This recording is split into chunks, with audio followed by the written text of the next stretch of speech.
Assalamualaikum warahmatullahi wabarakatuh. Apa kabar sahabat Al-Fatah yang dimuliakan Allah? Semoga kita dalam keadaan sehat, dilimpahkan rezekinya dan diberikan keberkahan dunia dan akhirat. Amin ya robbal alamin.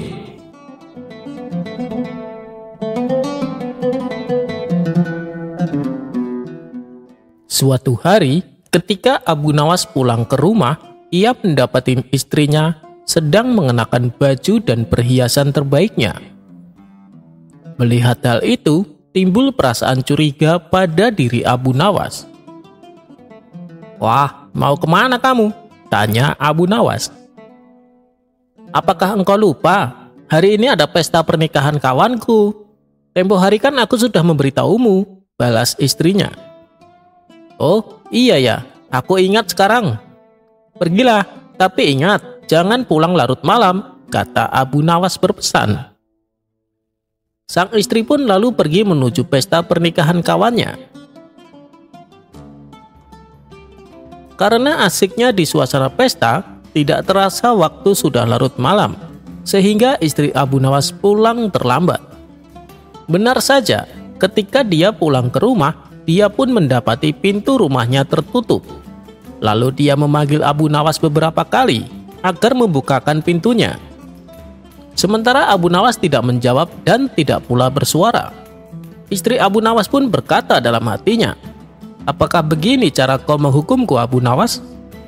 Ia kemudian memikirkan suatu rencana dan tipu daya agar Abu Nawas membukakan pintunya.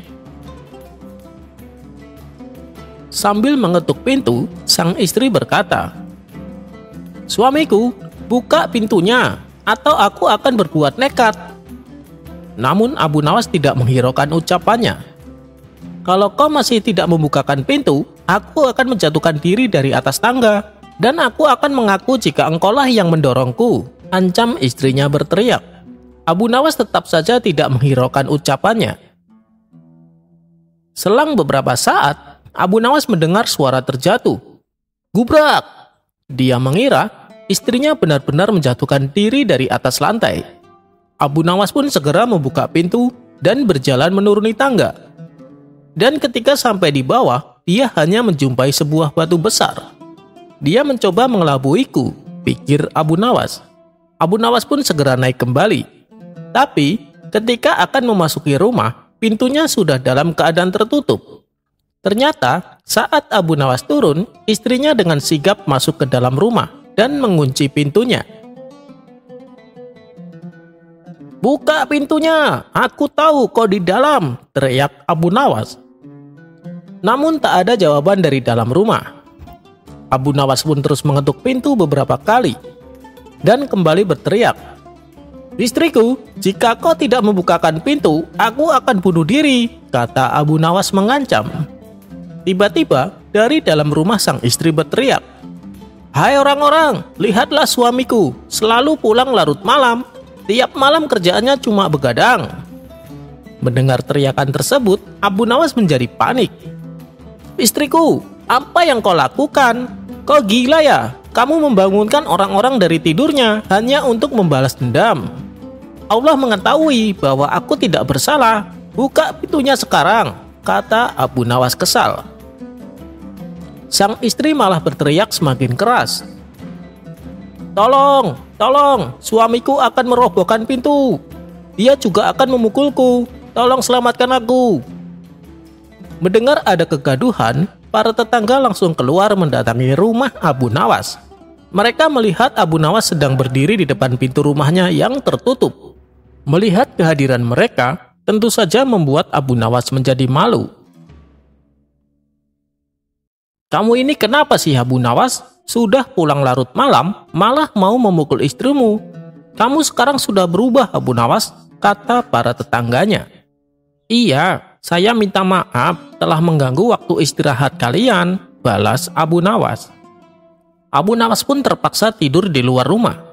Niatnya mau memberi hukuman kepada sang istri karena pulang larut malam, malah dia yang kena dikerjain oleh sang istri.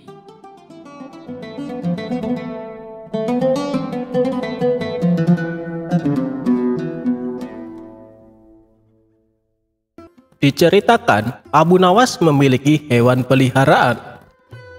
Di samping memiliki keledai sebagai tunggangannya, ia juga memelihara seekor kambing yang sangat gemuk dan besar.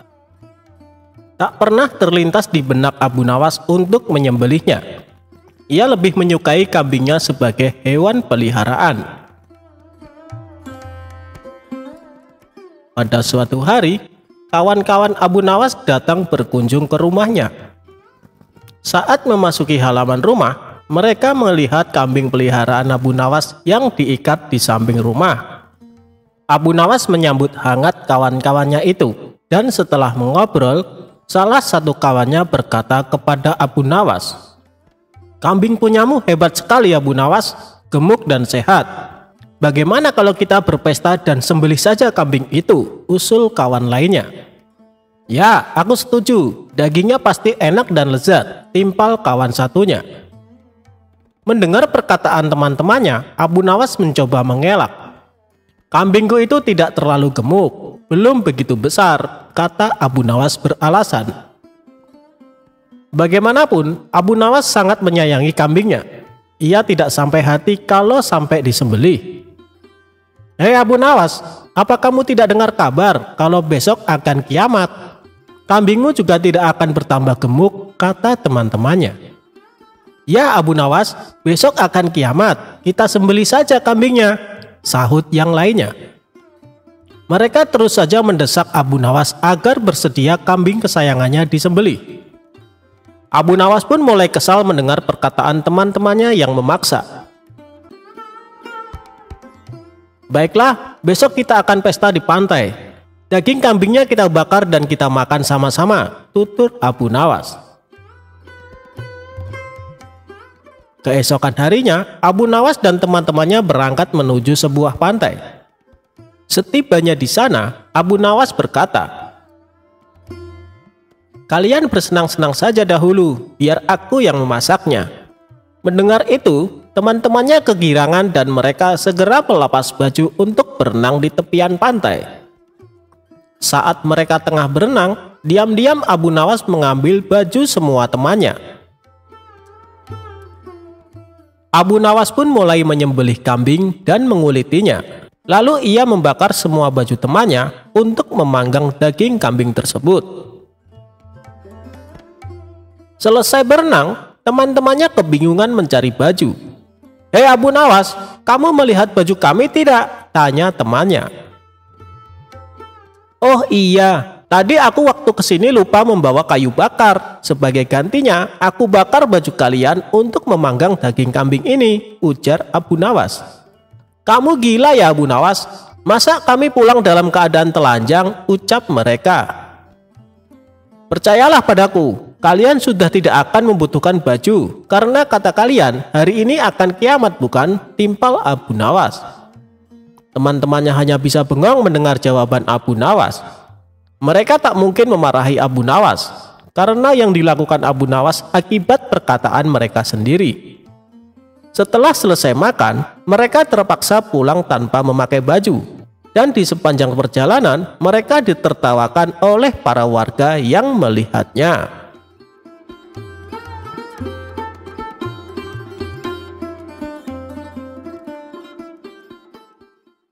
Abu Nawas mencari jarum yang hilang. Alkisah, pada suatu hari, Abu Nawas mencari sesuatu di halaman rumahnya yang penuh dengan pasir. Ternyata Abu Nawas mencari jarum. Tetangganya yang merasa kasihan ikut membantu Abu Nawas mencari jarum tersebut. Tetapi selama 1 jam lebih mereka mencari jarum tersebut tidak juga mereka temukan. Kemudian tetangganya bertanya kepada Abu Nawas, "Wahai Abu Nawas, kira-kira di mana engkau menjatuhkan jarum itu?" tanya tetangga itu. "Jarumnya sih jatuh di dalam rumah," jawab Abu Nawas. "Loh, maksudnya bagaimana? Kalau jarum itu jatuh di dalam rumah, mengapa engkau mencarinya di luar rumah?" tanya tetangga tersebut keheranan. Karena di dalam rumah tampak gelap, sedangkan di luar terang, jawab Abu Nawas tanpa dosa. Kisah ini selesai sampai di sini, singkat namun penuh makna. Ada yang memaknai jika mencari kebahagiaan di luar rumah itu tidak ada artinya, padahal kebahagiaan sesungguhnya ada di dalam rumah yang terkadang tak terlihat.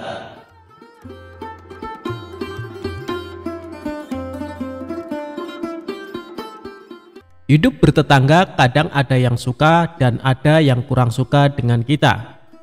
Itulah yang dialami Abu Nawas. Meskipun dikenal suka menolong, ada saja orang yang tidak suka dengan sosok cerdas dan humoris ini. Sebut saja namanya Abu Jahal. Entah kenapa dia sangat membenci Abu Nawas. Abu Jahal selalu mencari celah untuk memfitnah Abu Nawas. Akan tetapi usahanya selalu gagal. Tentu saja hal ini membuat Abu Jahal makin benci kepada Abu Nawas. Sampai pada suatu ketika, Abu Jahal mempunyai rencana yang licik.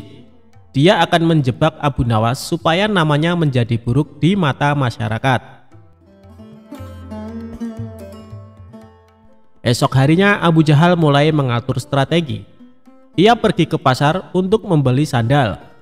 Sandal yang ia beli sama persis dengan kepunyaan Abu Nawas. Abu Jahal juga membayar orang suruhan untuk mengambil keledainya sendiri pada malam hari. Setelah malam tiba, Abu Jahal mulai menjalankan aksinya. Dia sengaja menaruh keledainya di depan rumah dan meletakkan sandal yang sama persis dengan sandal Abu Nawas di halaman rumahnya. Tidak lama kemudian, datanglah orang bayaran Abu Jahal untuk mengambil keledai di depan rumahnya. Setelah orang bayarannya sudah benar-benar menghilang, Abu Jahal mendadak berteriak, "Maling! Maling! Keledaiku dicuri maling!" teriak Abu Jahal pura-pura panik. Sontak teriakan Abu Jahal mengundang perhatian para tetangganya. Mereka lalu berduyun-duyun mendatangi rumah Abu Jahal. "Ada apa Abu Jahal?" tanya salah satu tetangganya. "Keledaiku dicuri maling, tapi malingnya sempat aku pergoki," jawab Abu Jahal. "Kamu berhasil mengenali wajahnya Abu Jahal?" tanya tetangga yang lain. "Enggak sih, karena waktu aku mergoki malingnya langsung panik dan lari terbirit-birit sampai meninggalkan sandalnya," kata Abu Jahal sambil menunjukkan sandal di halamannya. "Loh, ini kok seperti sandal Abu Nawas? Tapi masa iya sih Abu Nawas mencuri keledaimu?" ujar tetangganya tidak percaya. "Ya, namanya orang lagi kilap, apapun pasti dilakukannya. Apalagi sekarang Abu Nawas sudah lama tidak diberi hadiah baginda raja. Pastinya dia tidak punya uang lagi untuk beli makanan," ucap Abu Jahal memprovokasi. Akibat hasutan Abu Jahal ini, para warga mulai tersulut emosinya. Abu Nawas yang sedang asik tidur di rumahnya langsung dipaksa dan diarak warga menuju istana. "Ada apa ini? Apa yang kalian lakukan?" tanya Abu Nawas bingung. "Sudah, kamu diam saja, kamu harus mempertanggungjawabkan perbuatanmu," tegas Abu Jahal. Dalam hati Abu Jahal berkata, "Kali ini aku berhasil menjebakmu Abu Nawas." Ia pun tersenyum jahat kepada Abu Nawas. Setibanya di istana, baginda raja kaget ada rombongan warga datang. Terlebih lagi di situ ada Abu Nawas dengan kondisi tangan terikat. "Ada apa ini? Kenapa malam-malam datang kemari?" tanya baginda raja. "Ampun Paduka yang mulia, hamba mau melaporkan keledai hamba dicuri Abu Nawas," jawab Abu Jahal. Abu Nawas yang mendengar pengaduan Abu Jahal hanya terdiam. Ia menunggu saat yang tepat untuk membongkar kedok Abu Jahal. "Memangnya kamu punya buktinya Abu Jahal? Apakah keledaimu ada di rumah Abu Nawas?" tanya baginda raja. "Keledainya memang tidak ada di rumah Abu Nawas. Bisa saja dia menaruhnya di tempat lain Paduka yang mulia. Tapi saya punya bukti yang lain," ucapnya. "Coba tunjukkan bukti yang kamu punya Abu Jahal," perintah baginda raja. Ia lalu menunjukkan sandal yang mirip dengan milik Abu Nawas. "Ini buktinya Paduka yang mulia. Waktu hamba memergoki, Abu Nawas lari terbirit-birit sampai meninggalkan sandalnya di halaman rumah hamba," tutur Abu Jahal. "Apa benar itu sandal kamu Abu Nawas?"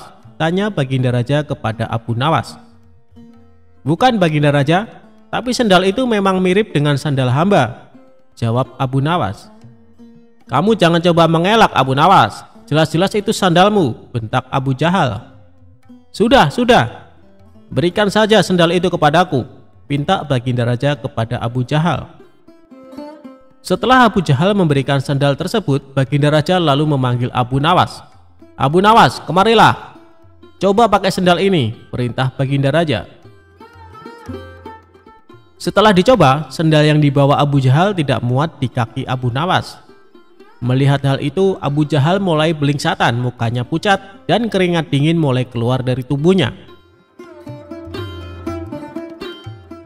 Ini jelas-jelas bukan sandal Abu Nawas. Kamu jangan menuduh orang sembarangan.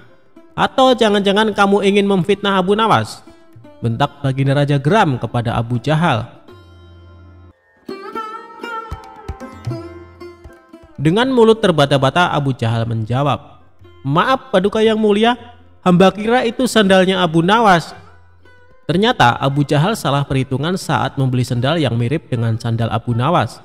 Abu Jahal tidak mencocokkan dengan ukuran kaki Abu Nawas.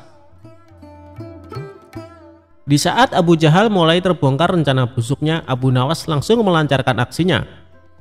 Begini Paduka yang mulia, sebenarnya Abu Jahal sudah berulang kali mencoba berbuat jahat, tapi rencananya selalu bisa hamba gagalkan, ungkap Abu Nawas.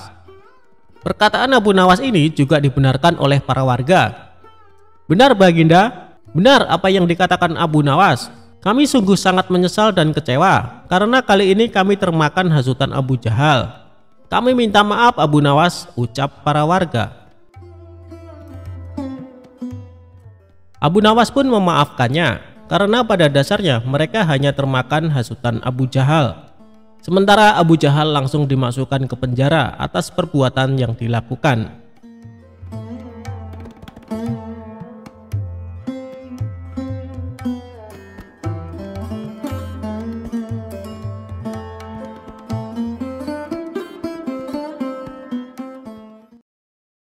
Kisah Abu Nawas pindahkan istana raja ke puncak gunung. Abu Nawas mendapatkan tugas berat dari Raja Harun ar-Rasyid, yakni disuruh memindahkan istana kerajaan dalam waktu yang sangat singkat. Apalagi sang raja kali ini yakin akan mengalahkan kecerdikan Abu Nawas yang sudah dikenal banyak orang. Panggil ke sini Abu Nawas. Kasih tahu waktu dia 1 bulan untuk memindahkan istana ini ke puncak gunung. Jika tidak berhasil, maka akan aku hukum, ucap Baginda Raja. Prajurit istana yang diutus langsung menuju rumah Abu Nawas dan memberitahu permintaan raja. Tidak perlu menunggu 1 bulan.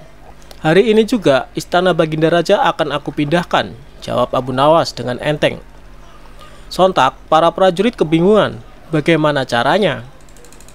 Abu Nawas lantas berjalan beriringan dengan prajurit menuju istana Baginda Raja. Singkat cerita, Abu Nawas pun sampai di istana. Apakah semua penghuni sudah siap untuk pemindahan ini Baginda? Tanya Abu Nawas. Wahai Abu Nawas, kamu bilang kalau bisa dimulai sekarang, kenapa harus menunggu 1 bulan lagi? Jawab Baginda Raja. Abu Nawas menganggukkan kepala. Raja sedikit curiga. Abu Nawas lantas duduk dengan posisi seperti atlet pelari sambil berkata keras, ayo, siapa yang kuat mengangkat istana ini ke pundakku? Maka akan aku pindahkan ke puncak gunung sekarang juga. Baginda Raja bersama seluruh pembesar istananya hanya melongo dan saling pandang melihat tingkah Abu Nawas. Raja Harun ar-Rasyid terdiam lantas tertawa dengan keras. Orang-orang kebingungan. Ternyata kali ini kau tetap bisa lolos dari lubang jarum, wahai Abu Nawas, ungkap raja. Tentu saja, siapapun tidak bisa memindahkan gunung. Analogi Abu Nawas yang meminta semua orang mengangkat istana ke punggungnya justru membuat sang raja akhirnya memberikan dia emas. Kisah Abu Nawas menjual rajanya untuk dijadikan budak. Suatu hari Abu Nawas sangat kebingungan, bahkan ia hampir putus asa. Sudah 2 hari dapur tidak mengepul asap karena tidak ada lagi barang yang bisa ia jual. Satu-satunya jalan yang bisa dia ambil adalah menjual manusia untuk dijadikan budak. Sebenarnya jika Abu Nawas mau, dia bisa saja menjual teman-temannya. Namun ia tidak tega karena teman-temannya bukan orang kaya, melainkan orang miskin seperti dirinya. Jalan satu-satunya yang bisa dilakukan Abu Nawas adalah menjual manusia. Akhirnya Abu Nawas memutuskan sesuatu yang tidak biasa. Ia akan tetap menjual manusia untuk dijadikan budak oleh si pembelinya. Bukan menjual temannya, melainkan rajanya Harun al-Rasyid. Menurut Abu Nawas, hanya Baginda Raja yang pantas untuk dijual. Bukankah selama ini Baginda Raja selalu mempermainkan dirinya dan menyengsarakan pikirannya? Maka sudah sepantasnya bagi Abu Nawas untuk menyusahkan Baginda Raja.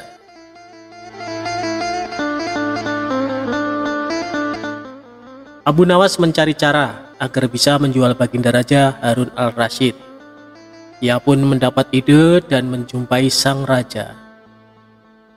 Ada sesuatu yang amat menarik yang akan hamba sampaikan hanya kepada Paduka yang mulia, ucap Abu Nawas. Apa itu wahai Abu Nawas? Tanya Baginda langsung tertarik. Sesuatu yang hamba yakin belum pernah terlintas di dalam benak Paduka yang mulia, kata Abu Nawas meyakinkan. Kalau begitu cepatlah ajak aku ke sana untuk menyaksikannya, kata Baginda Raja tanpa curiga sedikit pun. Tetapi Baginda, kata Abu Nawas sengaja tidak melanjutkan kalimatnya. Tetapi apa? Tanya Baginda tidak sabar. Bila Baginda tidak menyamar sebagai rakyat biasa, maka pasti nanti orang-orang akan banyak yang ikut menyaksikan benda ajaib itu, kata Abu Nawas. Karena memiliki keinginan besar dan rasa penasaran yang begitu besar, Baginda Raja bersedia menyamar jadi rakyat biasa. Melihat penyamaran sang raja berhasil, Abu Nawas dan Baginda Raja berangkat menuju ke sebuah hutan. Setibanya di sana, Abu Nawas mengajak Baginda Raja mendekati sebuah pohon besar dan rindang. Ia pun meminta sang raja untuk menunggu. Sementara itu, ia pergi menjumpai seorang badui yang pekerjaannya menjual budak. Abu Nawas mengajak pedagang budak itu untuk melihat calon budak yang akan dijual kepadanya agak jauh. Abu Nawas enggan menjumpai sang raja dan merasa tidak tega. Sementara itu, Abu Nawas beralasan calon budak yang akan dijualnya adalah teman dekatnya sendiri. Setelah pedagang budak itu memperhatikan dari kejauhan, ia merasa cocok. Abu Nawas pun membuatkan surat kuasa yang menyatakan bahwa pedagang budak sekarang mempunyai hak penuh atas diri orang yang sedang duduk di bawah pohon rindang itu. Abu Nawas pergi begitu menerima beberapa keping uang emas dari pedagang budak. Baginda Raja masih menunggu Abu Nawas di bawah pohon rindang tersebut, sampai tibalah pedagang budak menghampiri dirinya. Baginda Raja merasa heran, mengapa Abu Nawas tidak juga muncul, dan mengapa ada orang lain selain dirinya dan Abu Nawas. Siapa engkau? Tanya Baginda Raja kepada pedagang budak. Aku adalah tuanmu sekarang, kata pedagang budak itu agak kasar. Tentu saja pedagang budak itu tidak mengenali Baginda Raja Harun al-Rasyid dalam pakaian yang amat sederhana. Apa maksud perkataanmu tadi? Tanya Baginda Raja dengan wajah merah padam. Abu Nawas telah menjual engkau kepadaku, dan inilah surat kuasa yang baru dibuatnya, kata pedagang budak dengan kasar. Abu Nawas menjual diriku kepadamu, kata Baginda makin murka. Ya, bentak pedagang budak. Tahukah engkau siapa aku ini sebenarnya? Tanya Baginda geram. Tidak, dan itu tidak perlu, kata pedagang budak seenaknya. Lalu ia menyeret budak barunya ke belakang rumah. Sultan Harun al-Rasyid diberi parang dan diperintahkan untuk membelah kayu. Baginda Raja merasa heran dengan semua yang diperintahkan. Ia melihat begitu banyak tumpukan kayu di belakang rumah Badui itu, sehingga memandangnya saja Sultan Harun al-Rasyid sudah merasa ngeri, apalagi harus mengerjakannya. Ayo kerjakan, perintah si pedagang budak. Meski ia merasa kebingungan dengan semua, Sultan Harun al-Rasyid mencoba untuk melakukan perintah dari tuan barunya. Sultan Harun al-Rasyid secara perlahan memegang kayu dan mencoba membelahnya. Namun si Badui melihat cara Sultan Harun al-Rasyid memegang parang merasa aneh. Kau ini bagaimana? Bagian parang yang tumpul kau arahkan ke kayu. Sungguh bodoh sekali. Sultan Harun al-Rasyid mencoba membalik parang hingga bagian yang tajam terarah ke kayu. Ia mencoba membelah, namun tetap saja pekerjaannya terasa aneh dan kaku bagi si Badui. Oh, beginikah derita orang-orang miskin mencari sesuap nasi? Harus bekerja keras lebih dahulu. Wah, lama-lama aku tak tahan juga, gumam Sultan Harun al-Rasyid. Si Badui menatap Sultan Harun al-Rasyid dengan pandangan heran dan lama-lama menjadi marah. Ia merasa rugi barusan membeli budak yang bodoh. Hei Badui, cukup semua ini, aku tak tahan. Kurang ajar, kau budakku, harus patuh kepadaku, kata Badui itu sembari memukul sang raja. Tentu saja raja yang tak pernah diperlakukan kasar itu menjerit keras saat dipukul kayu. Hei Badui, aku adalah rajamu, Sultan Harun al-Rasyid, kata Baginda sambil menunjukkan tanda kerajaannya. Pedagang budak itu kaget dan mulai mengenal Baginda Raja. Ia pun langsung menjatuhkan diri sembari menyembah Baginda Raja. Sang raja mengampuni pedagang budak itu karena ia memang tidak tahu, tetapi kepada Abu Nawas Baginda Raja amat murka dan gemas. Ingin rasanya beliau meremas-remas tubuh Abu Nawas seperti telur. Abu Nawas memenangkan lomba berburu. Suatu hari yang cerah, Baginda Raja dan para pengawalnya meninggalkan istana untuk berburu. Namun di tengah perjalanan, salah satu pejabat kerajaan yang bernama Abu Jahil menyusul dengan terengah-engah di atas kudanya. Baginda, hamba mau mengusulkan sesuatu, kata Abu Jahil sambil mendekati sang raja. Apa usulmu, wahai Abu Jahil? Tanya Baginda Raja. Agar acara berburu ini lebih menarik dan disaksikan banyak penduduk, bagaimana kalau kita sayembarakan saja? Ujar Abu Jahil dengan raut wajah serius. Baginda Raja terdiam sejenak dengan mengangguk-angguk. Hamba ingin beradu ketangkasan dengan Abu Nawas, dan nanti pemenangnya akan mendapatkan sepundi uang emas. Tapi kalau kalah, hukumannya adalah dengan memandikan kuda-kuda istana selama 1 bulan, tutur Abu Jahil meyakinkan Baginda Raja. Akhirnya sang raja menyetujui usulan Abu Jahil tersebut. Hitung-hitung sayembara itu akan memberikan hiburan kepadanya, maka dipanggillah Abu Nawas untuk menghadap kepadanya. Abu Nawas pun segera menghadap Baginda Raja. Ia diberi petunjuk panjang lebar oleh Baginda Raja. Pada awalnya, Abu Nawas menolak sayembara tersebut karena ia tahu bahwa semua ini adalah akal licik dari Abu Jahil yang ingin menyingkirkan dari istana. Tapi Baginda Raja memaksa dan Abu Nawas tidak bisa menolaknya. Abu Nawas berpikir sejenak. Ia tahu kalau Abu Jahil sekarang diangkat menjadi pejabat istana. Ia pasti mengerahkan semua anak buahnya untuk menyumbang seekor binatang buruannya di hutan nanti. Namun karena kecerdikannya, Abu Nawas tersenyum riang. Abu Jahil yang melihat perubahan raut muka Abu Nawas menjadi penasaran dibuatnya. Mana mungkin Abu Nawas bisa mengalahkan dirinya kali ini, pikir Abu Jahil dalam hati. Akhirnya, Baginda mengiring mereka ke tengah alun-alun istana.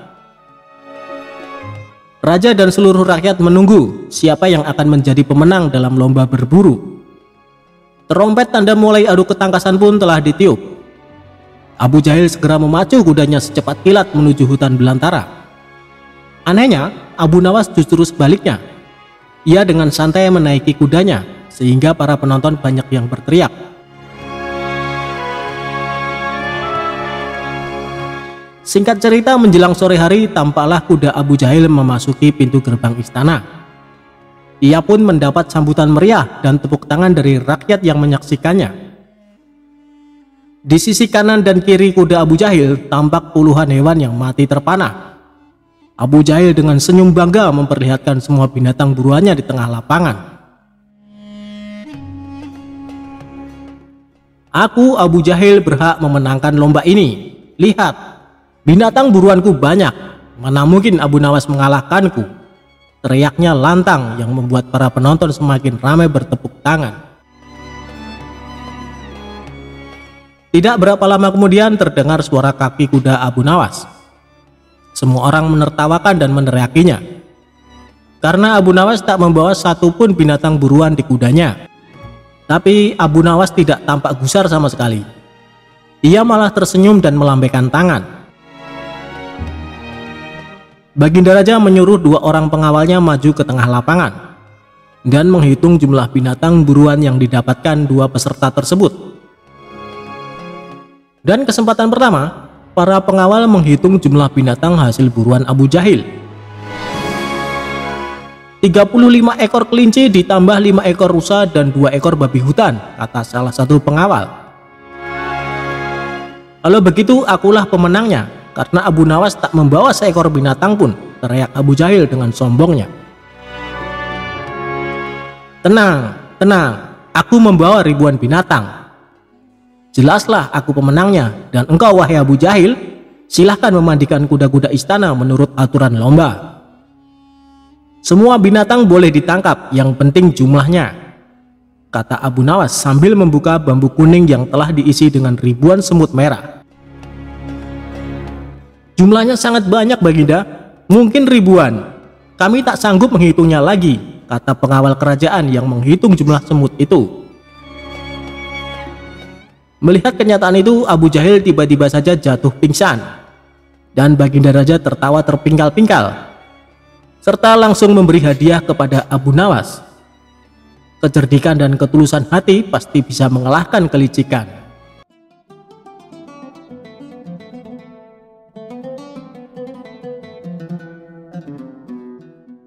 Abu Nawas yang bernama lengkap Abu Ali Al-Hasan bin Hani Al-Hakami juga merupakan penasehat Baginda Raja. Abu Nawas merupakan sosok yang cerdas dan cerdik, sehingga ia dikenal mampu menyelesaikan segala permasalahan, baik yang dialaminya atau permasalahan masyarakat Baghdad. Di sisi lain, Abu Nawas seorang yang memiliki humor yang tinggi, sehingga selalu membuat raja tertawa terbahak-bahak karena perbuatannya. Suatu sore, Abu Nawas pulang ke rumah dengan wajah lesu dan kelelahan, karena selama seharian ia di hutan untuk mengumpulkan kayu bakar yang akan dijualnya di pasar. Untuk melepaskan rasa penat dan lelahnya, ia pun duduk istirahat di depan rumah. Sementara sang istri segera memberi minuman kepada Abu Nawas. "Wahai istriku, sepertinya aku tidak kuat kalau terus-terusan begini tiap hari, memikul kayu dari hutan sampai pasar, sedangkan usiaku sudah beranjak tua. Belikanlah aku seekor keledai untuk meringankan pekerjaanku. Dia akan membantuku memikul kayu dan aku jadi lebih giat bekerja," keluh Abu Nawas membuka percakapan. "Baik, saya akan memberikan uang untuk membeli keledai. Tapi ingat, kamu harus mengembalikannya," balas sang istri. "Saya berjanji wahai istriku," sahut Abu Nawas. Sang istri pun kemudian memberikan uang simpanannya kepada Abu Nawas. Keesokan paginya, Abu Nawas pun pergi ke pasar untuk membeli seekor keledai. Setelah mendapat keledai yang diinginkan, Abu Nawas langsung membawanya pulang. "Akhirnya pekerjaanku akan terasa ringan," kata Abu Nawas dalam hati. Abu Nawas pun segera membuatkan kandang untuk tempat keledainya itu. Setelah menjelang pagi, Abu Nawas bangun dari tidurnya. Ia mengawali hari dengan bahagia. Segala perbekalan yang akan dibawanya dipersiapkan dengan benar. Namun, ketika ia hendak mengambil keledainya, Abu Nawas terkejut. Hal itu dikarenakan keledai yang kemarin dibelinya tidak ada di kandangnya. Seketika Abu Nawas menjadi panik dan memberitahu istrinya. "Wahai istriku, keledai kita kemana? Kok tidak ada di kandang?" "Apa? Hilang? Aku tidak mau tahu. Pokoknya uang pembelian keledai harus kamu kembalikan," balas istrinya. Mendengar perkataan istrinya, Abu Nawas semakin dibuat pusing dan bingung. Lalu Abu Nawas berkeliling kampung dan menanyakan kepada orang-orang. "Apakah kalian melihat keledaiku?" tanya Abu Nawas. Namun tidak ada seorang pun yang mengetahui kemana hilangnya keledai Abu Nawas itu. "Aduh, gimana ini?" keluh Abu Nawas. Akhirnya, Abu Nawas membuat janji di depan orang-orang, apabila keledainya ditemukan, dia akan menjualnya dengan harga yang murah, yaitu seharga 1 dinar. Orang-orang pun kaget mendengar hal itu.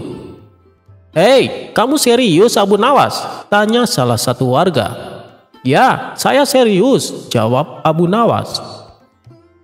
Setelah lama berkeliling, namun tak membuahkan hasil, Abu Nawas pun memilih untuk pulang.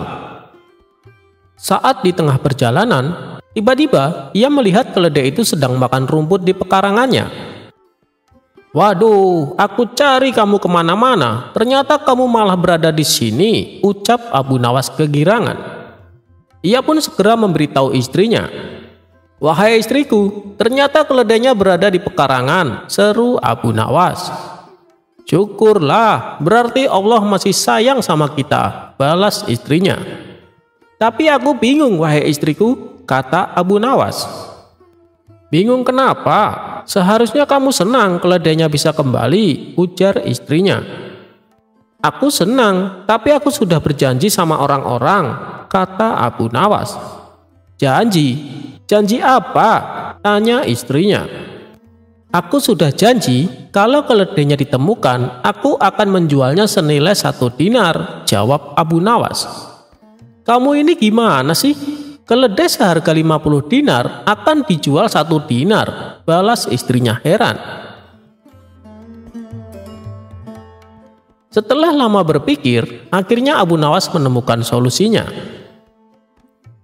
"Wahai istriku, jangan khawatir, aku tak mungkin mengingkari janjiku kepada orang-orang, tapi aku punya solusi yang tepat," sahut Abu Nawas.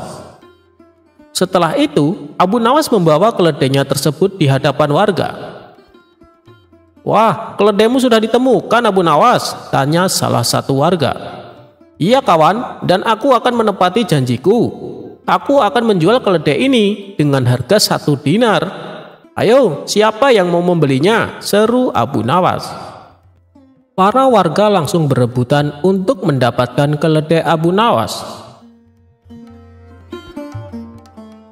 "Tunggu dulu kawan-kawan, saya belum selesai bicara," tegas Abu Nawas. "Kalian lihat sepatu keledai yang ada di punggungnya, ini harganya 100 dinar. Kalau kalian berminat membeli keledaiku, maka harus membeli juga sepatunya. Tidak boleh dipisah-pisah, karena saya menjualnya sepaket," kata Abu Nawas menjelaskan. "Itu sih sama aja bohong Abu Nawas, malah kamu dapat untung besar," jawab para warga. Mereka pun lalu bubar dan tidak jadi membeli keledai tersebut. Akhirnya, Abu Nawas bisa kembali memiliki keledainya. Itulah kisah kecerdasan Abu Nawas dalam menghadapi permasalahan. Semoga kisah ini bermanfaat.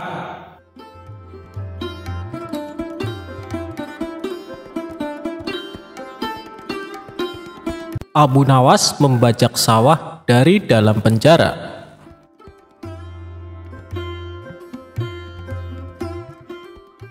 Berawal dari sebuah keteledoran yang tidak bisa ditoleransi pihak kerajaan, Abu Nawas menjadi buronan Baginda Raja. Dia pun mengerahkan prajuritnya untuk menangkap Abu Nawas di rumahnya. Tibalah prajurit istana di rumah Abu Nawas.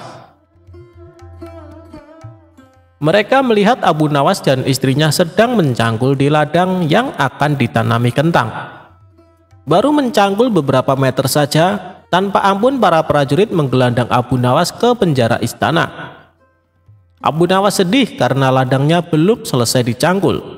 Ditambah, sang istri tidak mungkin kuat mencangkul sendirian. Di dalam penjara, Abu Nawas berpikir keras agar istrinya tetap bisa menanam kentang. Kalau tidak, musim tumbuhnya kentang akan berlalu begitu saja. Kemudian, ia memanggil seorang penjaga penjara. "Wahai penjaga, Saya ingin menulis surat rahasia untuk istriku di rumah tentang sesuatu yang sangat penting, kata Abu Nawas yang menyampaikan bahwa suratnya itu tidak boleh dibaca oleh siapapun.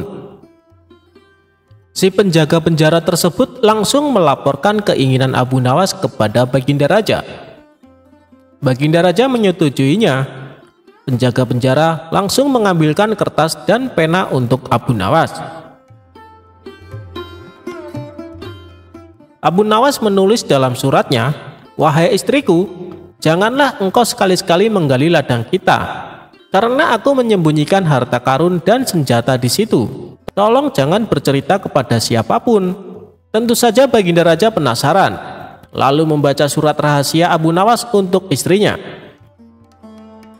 Setelah mengetahui isi surat tersebut, Raja mengirim banyak prajurit untuk menggali ladang Abu Nawas. Istri Abu Nawas kaget. Prajurit kerajaan ramai-ramai menggali ladangnya. Setelah sekian lama para prajurit menggali di seluruh ladang, namun tidak mendapatkan apa-apa. Justru pekerjaan mencangkul ladang yang selama ini di hadapan Abu Nawas dan istrinya kini sudah selesai dan bisa ditanami kentang. Abu Nawas kembali menyurati istrinya, "Istriku, sekarang engkau bisa menanam kentang tanpa harus menggali tanah." Itulah cerdiknya Abu Nawas. Meski di dalam penjara, ia masih bisa membajak ladangnya.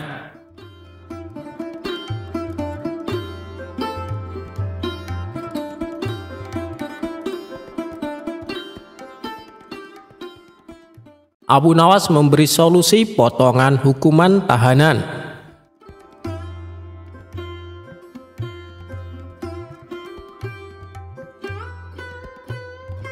Bukan Abu Nawas kalau tidak memiliki otak yang cerdik.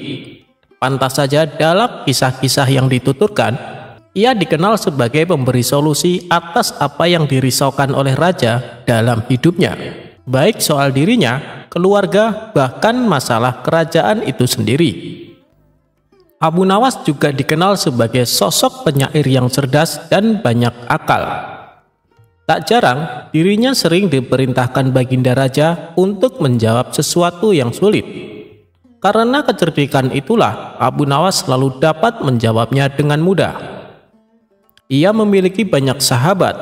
Salah satu sahabat Abu Nawas ialah bernama Daras.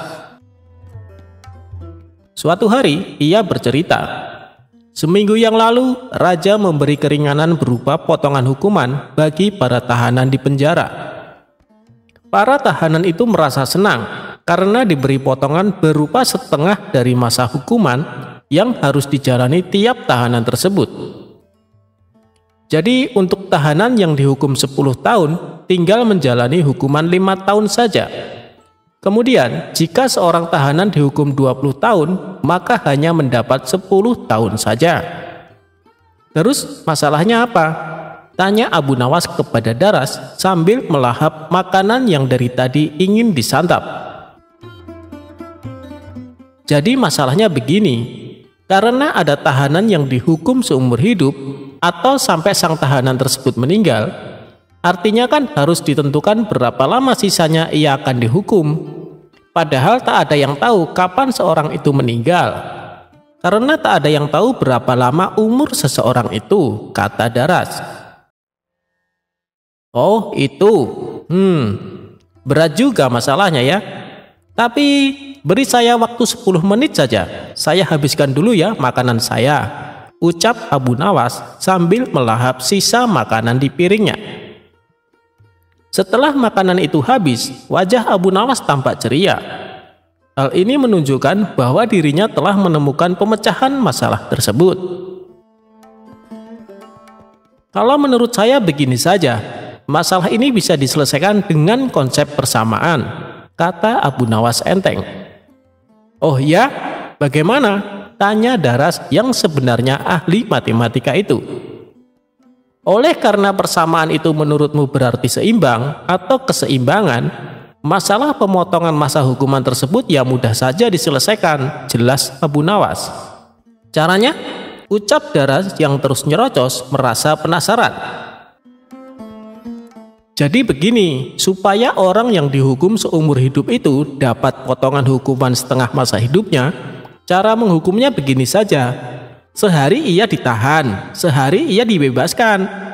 Begitu seterusnya hingga ia meninggal.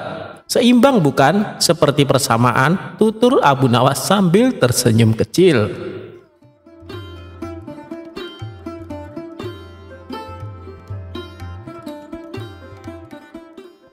Tertipu obat ajaib.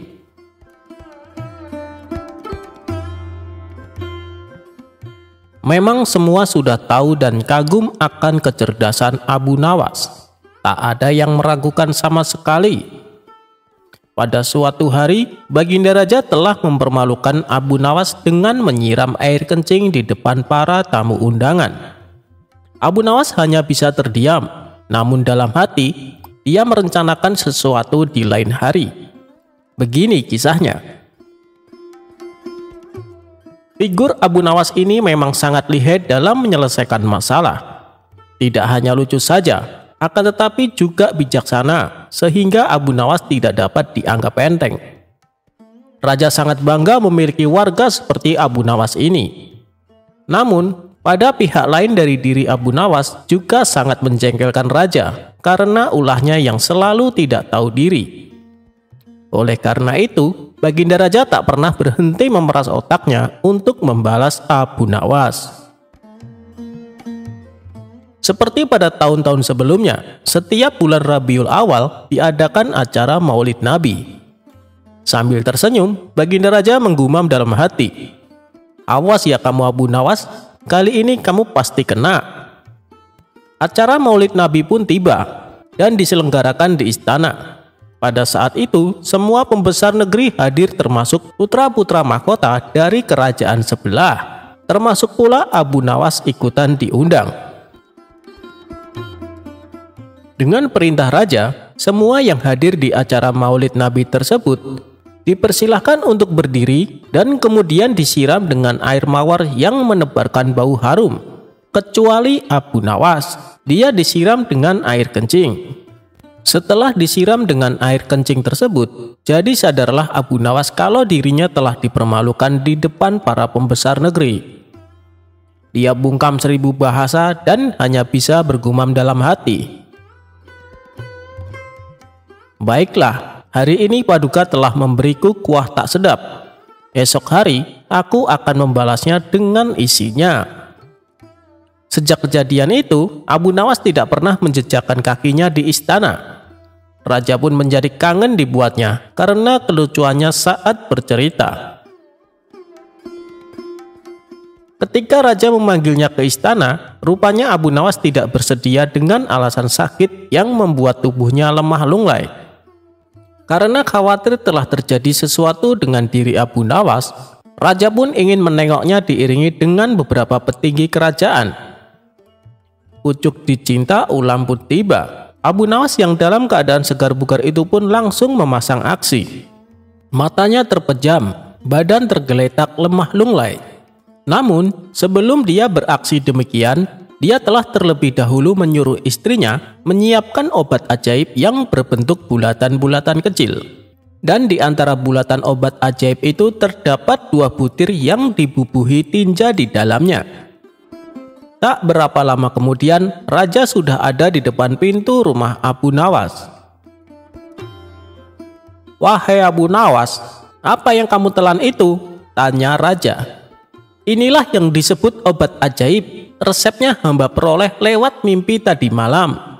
Jika saya menelan 2 butir, niscaya akan sembuh," jawab Abu Nawas yang terlentang dan segera bangun setelah menelan pil yang kedua. "Kalau begitu, aku juga mau minum obat ajaib itu," kata raja. "Baiklah Tuanku Paduka, berbaringlah dan pejamkan mata seperti hamba sekarang ini. Tidak boleh duduk, apalagi berdiri," kata Abu Nawas. Maka raja pun menuruti perintah Abu Nawas. Begitu mata raja terpejam, Abu Nawas cepat-cepat memasukkan butiran obat ajaib yang telah dibubuhi tinja itu ke mulut raja. Tiba-tiba saja Baginda Raja bangkit sambil membelalakan matanya. "Hei Abu Nawas, engkau memberiku makan tinja ya?" kata raja. Maka Abu Nawas pun segera bersimpuh sambil memberi hormat kepada rajanya. "Wahai Baginda Raja, dulu Baginda memberi hamba kuahnya, sekarang hamba memberi isinya. Jikalau Baginda tidak memberi hamba uang 100 dinar, kejadian itu akan hamba ceritakan kepada khalayak ramai," kata Abu Nawas. "Diamlah hai Abu Nawas, jangan ngomong kepada siapa-siapa, nanti aku akan memberimu uang 100 dinar, kata raja. Setelah itu, raja dan semua pengikutnya kembali ke istana. Mereka menyiapkan pundi-pundi yang berisi uang 100 dinar. Untuk kesekian kalinya, Abu Nawas berhasil memperdayai rajanya. Tidak hanya itu saja, ia pun berhasil mendapatkan 100 dinar dari Baginda Raja.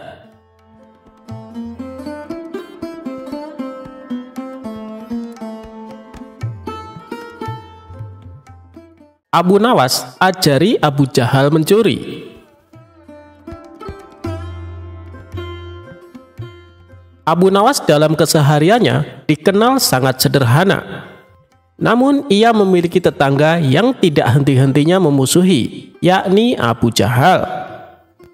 Setiap kali Abu Nawas membeli suatu barang, Abu Jahal merasa panas. Ia tidak suka melihat Abu Nawas bahagia dengan barang baru yang dimiliki.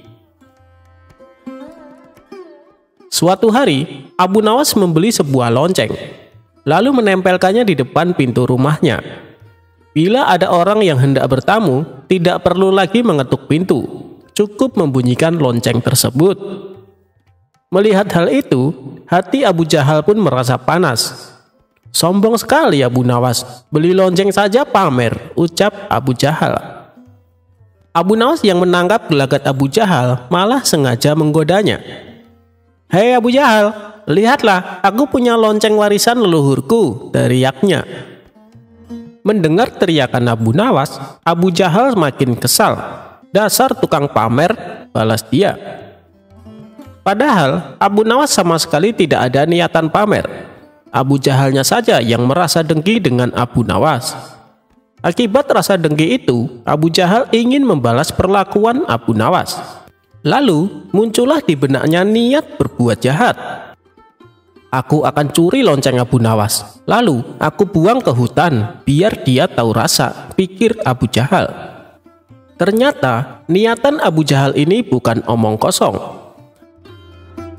Saat tengah malam tiba, ia benar-benar melakukan aksi jahat itu. Dengan berjalan mengendap-endap, Abu Jahal mendekati pintu rumah Abu Nawas dan berusaha mencongkel lonceng yang menempel di pintu. Akan tetapi saat loncengnya tersenggol, langsung berbunyi hingga membuat Abu Nawas terjaga dari tidurnya. "Siapa di luar?" teriak Abu Nawas. Mendengar itu, Abu Jahal langsung kabur meninggalkan rumah Abu Nawas. "Kurang ajar, hampir saja aku ketahuan," ujar Abu Jahal. Meski hampir ketahuan, Abu Jahal tidak mau menyerah. Malam berikutnya, ia coba kembali mencuri lonceng pintu Abu Nawas. Kali ini dia lebih berhati-hati, dan saat memegang lonceng, lonceng tersebut kembali mengeluarkan suara. "Siapa di luar?" teriak Abu Nawas. Mendengar teriakan Abu Nawas, Abu Jahal panik dan langsung kabur. Begitu juga malam-malam berikutnya, Abu Jahal tidak pernah berhasil mencuri lonceng milik Abu Nawas. Dikarenakan selalu gagal, Abu Jahal pun berpikir keras mencari cara lain. Dan lucunya, yang terbesit di benaknya adalah Abu Nawas. "Bukankah Abu Nawas sangat cerdik? Aku akan tanya kepadanya," pikir Abu Jahal. Abu Jahal pun pergi menemui Abu Nawas. "Ada apa Abu Jahal? Tumben main kemari?" tanya Abu Nawas. "Begini, aku mau tanya sesuatu. Barangkali kamu tahu solusinya," tutur Abu Jahal. "Oh, mau tanya apa?" sahut Abu Nawas lagi. "Menurutmu, cara apa yang paling ampuh mengambil benda yang berbunyi agar tidak terdengar?" tanya Abu Jahal. Abu Nawas tidak menaruh rasa curiga sama sekali. Ia tidak tahu kalau benda yang dimaksud Abu Jahal adalah lonceng miliknya. Tapi Abu Nawas justru memberi solusi yang sangat konyol. Itu sih gampang. Saat kamu mau mengambil benda tersebut, tutup kedua telingamu dengan kapas. Pasti kamu tidak akan mendengar suara apapun, jawab Abu Nawas. Sejenak Abu Jahal terdiam, lalu berkata dalam hati, betul juga kata Abu Nawas, kenapa tidak terpikirkan olehku ya? Terima kasih Abu Nawas atas solusinya, ucap Abu Jahal. Ia pun pergi meninggalkan Abu Nawas. Saat tengah malam tiba, Abu Jahal mulai beraksi sesuai saran Abu Nawas. Abu Jahal menutup kedua telinganya dengan kapas, lalu memasuki halaman rumah Abu Nawas. Ketika mengambil lonceng yang menempel di pintu, Abu Jahal tidak mendengar suara apapun. Akhirnya, aku berhasil, ucap Abu Jahal kegirangan. Namun, saat ia hendak membawa loncengnya, tiba-tiba dari belakang pundaknya ditepuk seseorang. Sontak Abu Jahal terkejut, apalagi ketika menoleh ke belakang ternyata orang tersebut adalah Abu Nawas. Aneh sekali, kenapa Abu Nawas bisa mendengarnya? Padahal aku tidak mendengar bunyi apapun, batin Abu Jahal keheranan. Melihat tingkah Abu Jahal ini, Abu Nawas pun tertawa. Kemudian membuka kapas yang menempel di telinga Abu Jahal. Ngapain kamu mencuri lonceng saya? Tanya Abu Nawas. Bukannya menjawab, Abu Jahal malah kabur sambil melempar lonceng di tangannya. Tawa Abu Nawas pun kembali pecah melihat kekonyolan Abu Jahal. Tentu saja aku bisa mendengar suara lonceng. Telingaku kan tidak ditutup dengan kapas, teriak Abu Nawas kepada Abu Jahal. Kurang ajar Abu Nawas, dia telah mempermainkanku, gerutu Abu Jahal.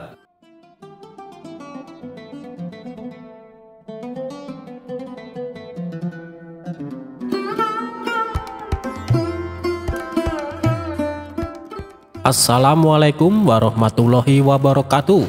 Apa kabar sobat radio malam? Semoga kita semua dalam keadaan sehat, dilancarkan rezekinya dan diberi keberkahan dunia dan akhirat. Amin ya robbal alamin.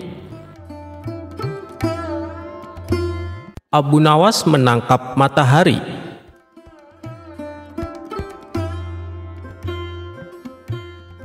Cerita sufi kali ini mengisahkan kecerdikan atau kecerdasan Abu Nawas menangkap matahari dalam sebuah sayembara. Abu Nawas adalah seorang pujangga pada masa Khalifah Baginda Raja.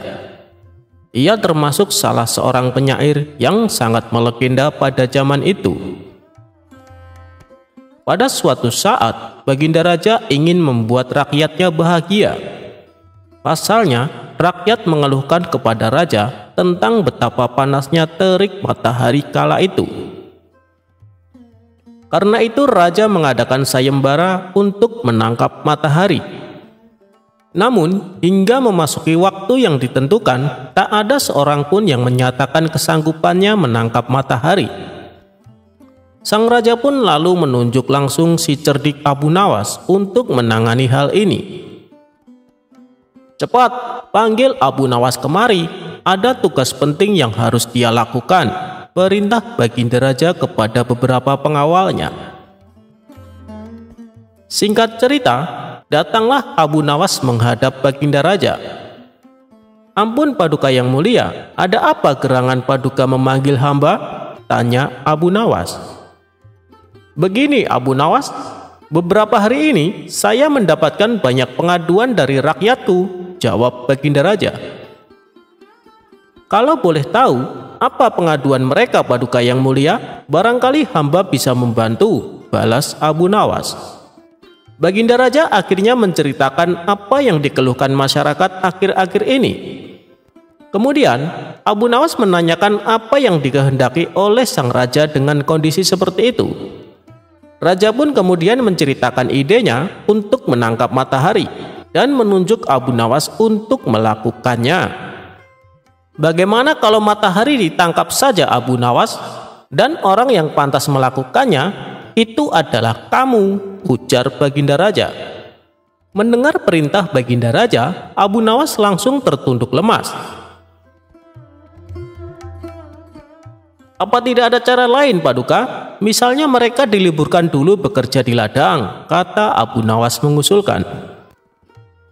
Usulan Abu Nawas ternyata tidak diterima oleh sang raja, karena jika mereka diliburkan, mereka tidak bisa makan. Tidak bisa Abu Nawas, kalau mereka libur berladang, lalu mereka mau makan apa? Jalan satu-satunya matahari harus ditangkap, balas Baginda Raja. Abu Nawas hanya terdiam. Dalam hati ia berkata, mungkin menangkap matahari pekerjaan yang mustahil dilakukan. Namun, karena ini adalah titah Baginda Raja, mau tidak mau Abu Nawas harus menerimanya. Sekarang kamu pulang dulu Abu Nawas, dan besok kamu harus kembali ke sini untuk menangkap matahari. Kalau kamu tidak bisa melakukannya, kamu akan menerima hukuman, tegas sang raja. Setibanya di rumah, Abu Nawas terus memikirkan cara supaya ia bisa lepas dari hukuman. Ia terus memutar otaknya hingga tengah malam. Lebih baik aku sholat isya dulu, nanti aku malah ketiduran, pikir Abu Nawas. Ia pun kemudian menuju kolam untuk mengambil air wudhu. Saat ia hendak mengambil air, bayangan dirinya ada di dalam air tersebut. Disitulah akhirnya Abu Nawas mendapatkan ide untuk menangkap matahari. Keesokan paginya, dengan wajah ceria Abu Nawas pergi ke istana menghadap Baginda Raja. "Hei Abu Nawas, apa kamu sudah siap menangkap matahari?" tanya Baginda Raja. "Saya sudah siap Paduka, tapi saya minta disediakan peralatan untuk menangkapnya," jawab Abu Nawas. "Apa yang kau butuhkan? Katakan padaku," balas Baginda Raja. Abu Nawas kemudian meminta sesuatu yang perlu disiapkan untuk menangkap matahari. "Saya minta ember yang berisi air dan juga kantong besar yang tidak bocor," pinta Abu Nawas. Setelah peralatan dipersiapkan, Abu Nawas mengajak salah satu menteri ke tengah lapangan. "Kamu lihat kan matahari itu?" kata Abu Nawas sambil menunjuk bayangan matahari yang berada di dalam ember berisi air. "Sekarang akan aku masukkan ke dalam kantong ini," ucap Abu Nawas sambil memasukkan air yang berada di dalam ember. Sang menteri lantas menghadap pada Baginda Raja untuk mengkonfirmasi pekerjaan yang sudah dilakukan Abu Nawas. Sang raja tentu belum percaya sebab panas matahari masih terasa menyengat. "Baiklah, sekarang perintahkan pada Abu Nawas untuk membungkus matahari itu dan bawakan kepadaku," titah Baginda Raja. Kemudian para menteri memanggil Abu Nawas untuk menghampiri Baginda Raja dengan membawa kantong berisi air. "Paduka yang mulia, mataharinya sudah aku bungkus dalam kantong ini," tutur Abu Nawas. "Hei Abu Nawas, coba kamu lihat keluar, mataharinya masih ada dan aku juga masih merasakan panasnya," sanggah Baginda Raja. "Tak percaya benar yang mulia, tapi sesungguhnya itu matahari kedua," timpal Abu Nawas. "Yang benar saja kamu, hanya ada satu matahari di dunia ini," sahut Baginda Raja. "Paduka Raja memang benar, jadi ketika matahari berhasil saya tangkap, dunia menjadi gelap gulita. Lalu Allah langsung menggantikannya dengan matahari yang baru," ujar Abu Nawas. Baginda Raja kemudian memastikan apakah isi kantong besar tersebut berisi matahari atau bukan. Ia pun membuka kantong tersebut, ternyata isinya hanya air. "Abu Nawas, mana mataharinya? Kamu jangan mengerjai saya," hardik Baginda Raja. "Paduka membukanya jangan di dalam ruangan, karena matahari paling tidak suka dengan ruangan tertutup. Pasti dia tidak akan menampakkan dirinya," jawab Abu Nawas beralasan. "Matahari hanya mau menampakkan dirinya kalau dia melihat ada saudaranya di atas," ujar Abu Nawas. Lalu Abu Nawas mengajak Baginda Raja ke tengah lapangan dengan membawa kantongnya yang berisi air. "Ini saya buka kantongnya Baginda, tuh kan ada mataharinya," tutur Abu Nawas sambil menunjukkan kepada Baginda Raja. Baginda Raja hanya bisa geleng-geleng kepala dengan kecerdikan Abu Nawas itu. Itulah kisah cerdik Abu Nawas menangkap matahari.